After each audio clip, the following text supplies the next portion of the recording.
right, guys. Huge news. The UFC announced a new main event for UFC 249 on April 18th, featuring Tony Ferguson versus Justin Gaethje for the interim lightweight title. The original matchup, which featured the undisputed lightweight champion Khabib Nurmagomedov versus Tony Ferguson, it's not going to happen.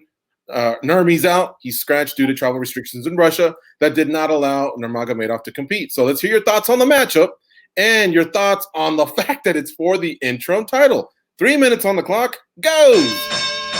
Well, look, I mean, as far as who they gave it to, they got the right guy in Justin Gaethje. I mean, this is a guy who rises to the level of the occasion and the opponent. And if we take those parameters, man, this is probably one of the biggest fights the UFC is ever going to do under these type of situations against one of the most intense individuals in Tony Ferguson. So as far as the guy that they have, perfect guy. The only problem I have here is the interim belt. I think all it does is just create more confusion to confusing times that we already have for fans out there.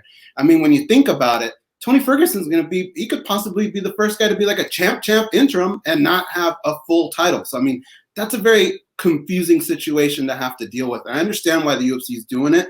They're creating storylines and that makes a little sense on their end, but on the fans' end, it doesn't make any sense at all. And so normally when you see these situations, you're used to hearing about an injury or something that can prevent the champion from competing. But we all know why the champion can't compete.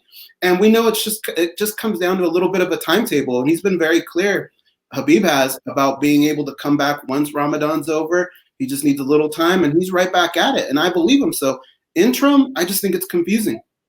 All right. How about you, Mike Bohn? Tell me a little bit about your reaction to the fight, with Gaethje stepping in and also for it be for an interim belt.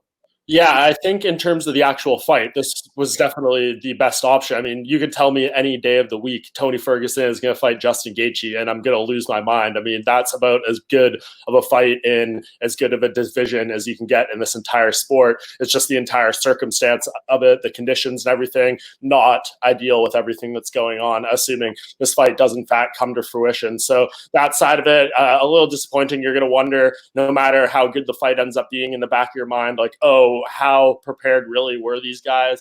Tony Ferguson, of course, has had notice for this date, not the opponent, for a very long time at this point. Whereas Gaethje, it seems like maybe he's known he could be an option here for a couple weeks now. It sounds like he said yes last week. So I think he's had it in his mind. Even going back a few months, we know that this fight between Khabib and Tony Ferguson could have fallen apart. We didn't know it was going to be these exact circumstances, but we knew there was a possibility this could happen. So Gaethje, I think, has had it in his mind he could potentially be fighting Khabib or Ferguson. If you bring in the interim title aspect of it, I'm not surprised at all. I said on our live chat with John Morgan that we did last week, if they do find a main event for this card, there's going to be a title on the line. The UFC, with their pay-per-view, their number of events, they almost always create a interim title in these type of situations or put a belt on the line. So I think it's not surprising in that aspect. And, as bad as it sounds for Khabib and him having to have another interim title in this division, it's going to be probably a year between fights for him by the time he gets back. So I'm not surprised they put an interim title in place. All right. And you know what, guys? If anything, I mean, now Gaethje doesn't have to worry about, if he wins, about Conor McGregor easing in, because what's supposed to happen is the interim and the undisputed unify. We'll see. Stranger things have definitely happened in the UFC. Guys, taking everything into consideration, did the UFC make the right decision in pushing through and saving the show, albeit more than likely with no fans and limited staff and production? Mike Bohn, we got 2 minutes. It's tough. We're sitting here right now and we are acting like this event is going to happen. So in that sense, assuming they're able to pull this off, the proper safety precautions are put in place and everything, I guess it's okay. But we just need those assurances that they're going to be taking every possible measure to make sure that all the staff, all the fighters, all the corners, everyone who is within the vicinity of this fight night are, not in a position where this could be, contracting the virus, spreading the virus, any of that stuff. So on that side of it, definitely a little bit, to some thoughts to be had there with all that. But, if they're able to make this event go off, I guess it's going to be, something to give the sports world an opportunity to look at. It's going to be, all the headlines are going to be about UFC. So from the UFC selfish perspective, I'm sure they're happy about it, but I'm still not 100% confident we see this fight things are rapidly changing across the world with this situation. They could fly everyone in on the Tuesday of fight week, and there is no guarantee on that Saturday night we still get the fight. So I think very much this whole situation is still in limbo. All right. How about you, Goze? Your thoughts on this? Yeah, everything's be up in the air, and I really don't trust it until it actually goes down. Maybe the day of, I'll finally be able to rest and say, okay, looks like this is going to happen. But if you ask me whether or not I feel this is something that needed to happen, that answer is no.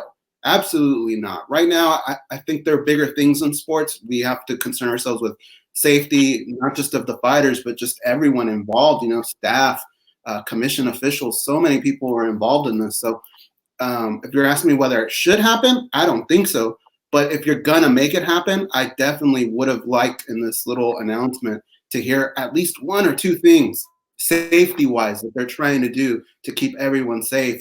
0 fans, that's a good start. It's going to help the fans, won't be there, so they can't get contaminated. But what about the fighters? What about the referees, the officials, the judges? It's too much, man. Yeah, I agree. I think there could have been a little bit more PR from that side of things. That's the first thing people are wondering is, does this need to happen? Is it safe? All that stuff. All right. So, guys, this past Saturday, President Trump held a meeting with the top bosses of all the major sports organizations. Later during that day, when he addressed, the nation or the world, I guess, in his press conference, he shared, the fact he shared this with everybody that he wanted sports to come back soon. The UFC responded in a big way. Do you see the other sports leagues taking a cue from the UFC and coming back sooner rather than later? 2 minutes on the clock. Goze. I don't think so. I think in this situation, not to get all political, but when you think about who's in charge here, our president, Donald Trump, he's been very transparent about what it is he wants to happen. And he wants the world to get back to normal. And so in our sport, you see like the WWE, you see mixed martial arts, they're trying to do something. And I think in this particular situation, they're probably getting praise from above.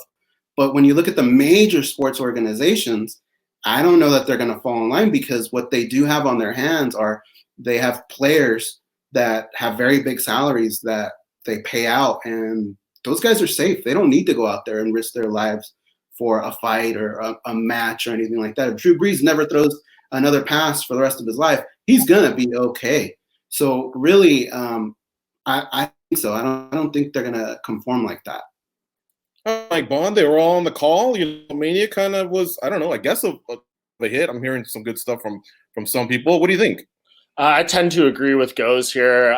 I think the facts are already kind of out here. We just saw Adam Silver come out today and kind of do an interview with Ernie Johnson, talking a little bit about that phone call with Trump and everything. And of course, they all want to get back to business and everything. But the NBA right now, Adam Silver said they're not even going to start discussing or have a good, solid idea when things could come back to normal until May. So we're talking all of April when the UFC is still trying to put on fights. The NBA isn't even going to be considering putting on a games or anything like that again. I know they're discussing all different type of situations that they can do in terms of coming back, but that's not going to happen until at least May, those discussions, and we may not get a restart till well after that. I haven't heard what the NHL, the MLB, the NFL are thinking, but I would have to assume it would be in a similar vein to what the NBA is going with. And the NBA, of course, in the midst towards later end of their season, they want to get their playoffs done. Some of these leagues haven't even started up their seasons yet. So I think we're not going to see the other ones back as soon as the UFC. Good point. Yeah, it isn't apples to apples. They got a whole season to play out. The UFC can kind of take it card by card. All right, guys, we're getting ready to round third base here. We got a few more topics. We're currently in the midst of like a 30-day window, where we've had 0 fights. There's been no movement in the rankings, very little news to report. And that being said, I wanted to ask you guys, who has taken, done the most with his or her time amongst all the MMA fighters? I guess I want to know who stood out to you, that's keeping their name out there in clever ways. Mike Bohn, you started off. You got 1 minute, though.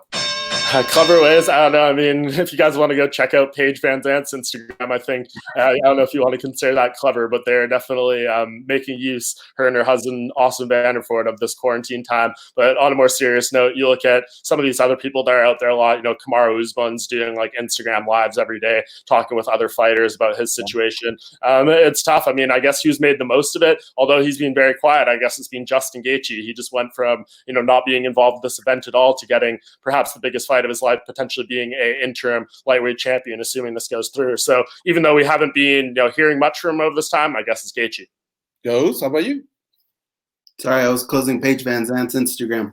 My guy for sure is Gilbert Burns here. Okay, look, ever since Quintet, all right, we spoke to him. We asked him, "Who do you want next?" He said, "Give me Damian Maia." And that came to fruition. And from there, it seems like he's just been able to take control of his own career. He's the name that's been associated with a lot of other names. He throws his name in the hat anytime, any place. He's been coming at Tyron Woodley.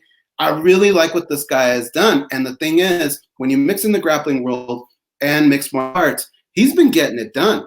So, all right, Gilbert Burns for you. Gilbert Burns for you. We are running a bit over here. And let me throw in one in the hat, too, as well. I think Henry Cejudo definitely deserves a shout-out. All right, guys.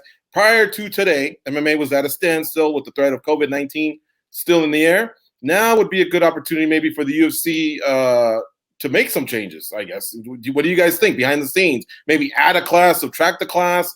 I don't know. Change the walk-ins, maybe come down a ramp.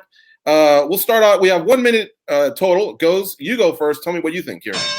I think this is absolutely the time. If you're going to do something like that, now is the time. You come back and you introduce it almost as a rebirth.